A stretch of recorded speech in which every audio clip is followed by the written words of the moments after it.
All right, everyone. If you have a question for Coach, go ahead and raise your hand. We'll get started.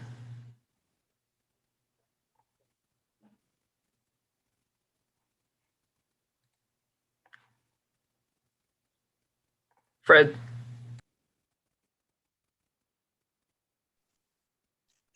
Hey Scott, what was the what would you say was the leading issue tonight?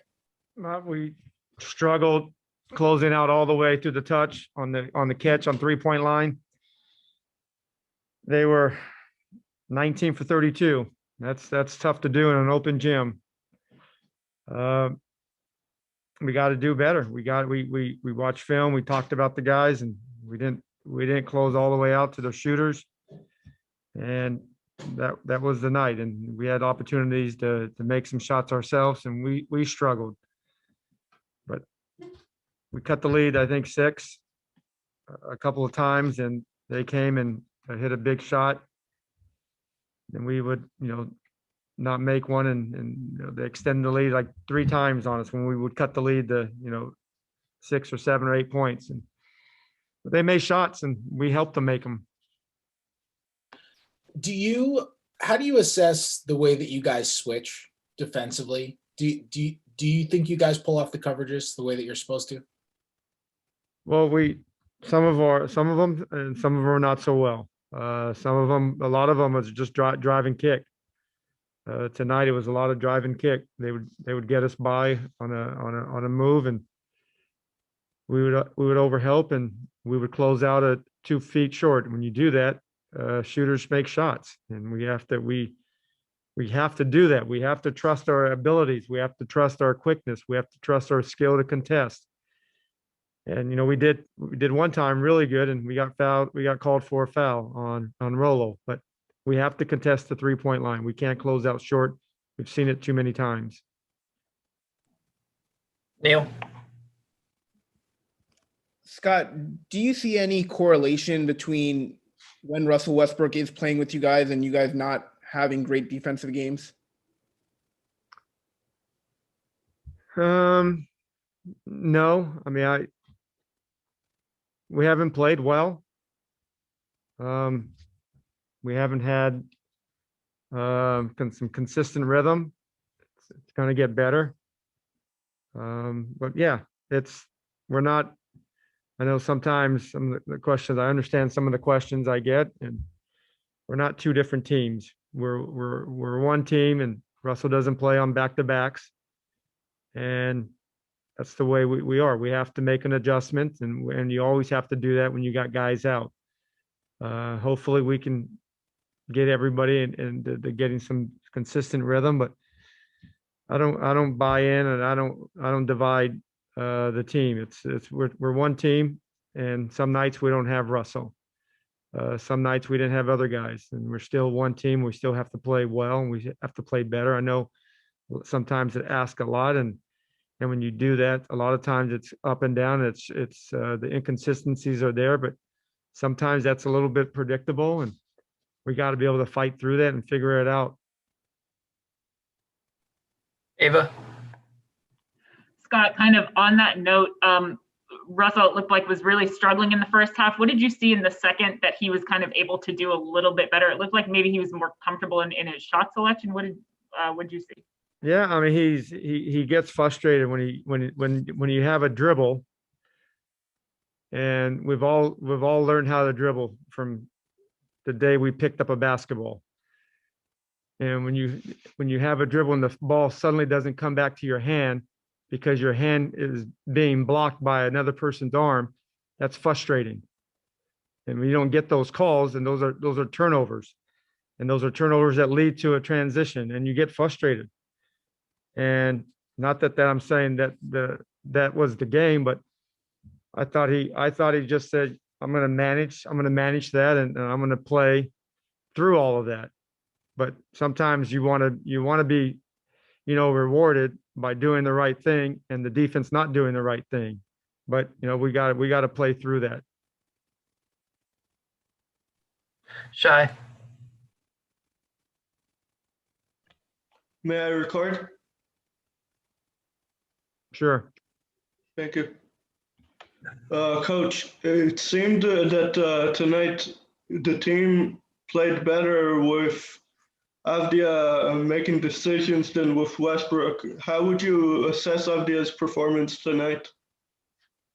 Um, ask that question again.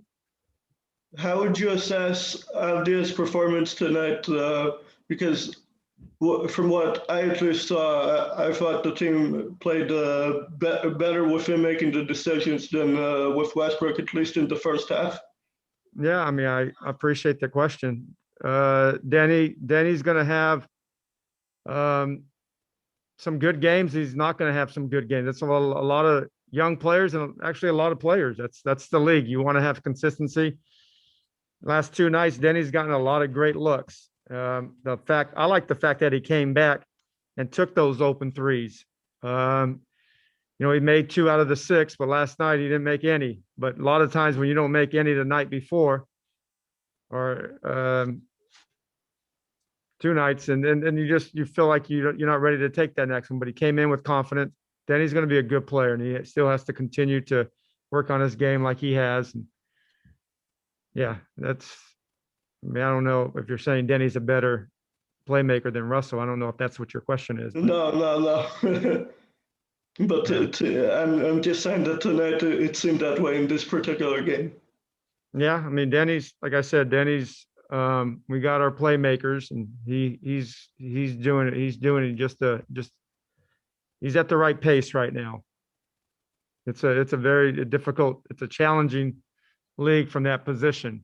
A lot of quick players and a lot of attack players. And he's doing a better job. He's fouling a little too many times, but that's a lot of times, he's not getting in the right position. But those are the things that he's going to prove on as he gets more experience. But he's been fine. Fred, Thank you. Yeah, Scott, do you have an update on Ish? Yeah, he got hit in the mouth.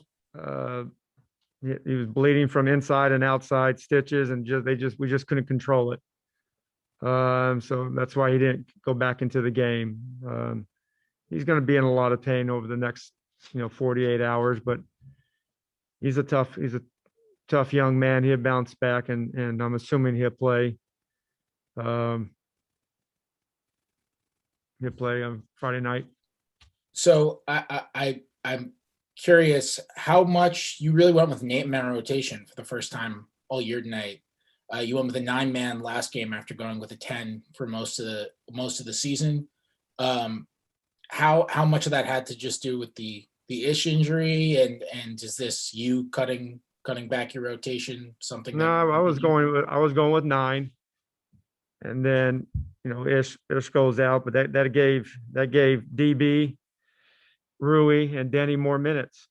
We need to get them in a consistent flow. I know some nights it's not going to look as good as it's going to look down the road, but it's a 9-man right now. And right now, if there's a 10th, it could be any one of the guys that are available, and probably the next man up would be Garrison. all right, last question from Ava.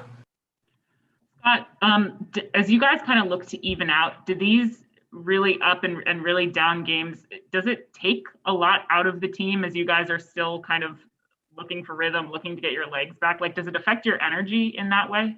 Yeah, I mean, there's no question. This is a grind. The NBA season's a grind. This year is more than ever. It's taxing mentally, and that's why we're going to have to stay mentally tough and fight through it. It's not easy. You could talk to the guys. It's not easy. This is not normal.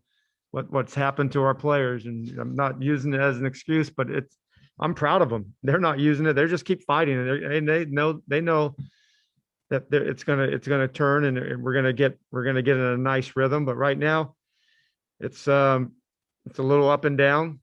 We got a tough one Friday night, but we win that one. We're 4-4 the last 8, and that seems like that's going to be all we're focusing on is the next game, and the guys will do that. There's no question. I mean, I talk to them all the time, and it's definitely a challenge when you don't have your legs and you're playing against teams that are in full swing, and sometimes your confidence can get a little hit. But that's why we got to keep these guys up and keep practicing when we can, because you gain confidence through practice. That's been very difficult with the amount of games, the couple of 3 or 4 games or 3 games they've added in this month. But we still got to be able to do it, and still have a lot of confidence we'll bounce back Friday night. All right, thanks, Coach. All right, appreciate it, guys. Alex Len is at the secondary location for those of you who want to jump over there.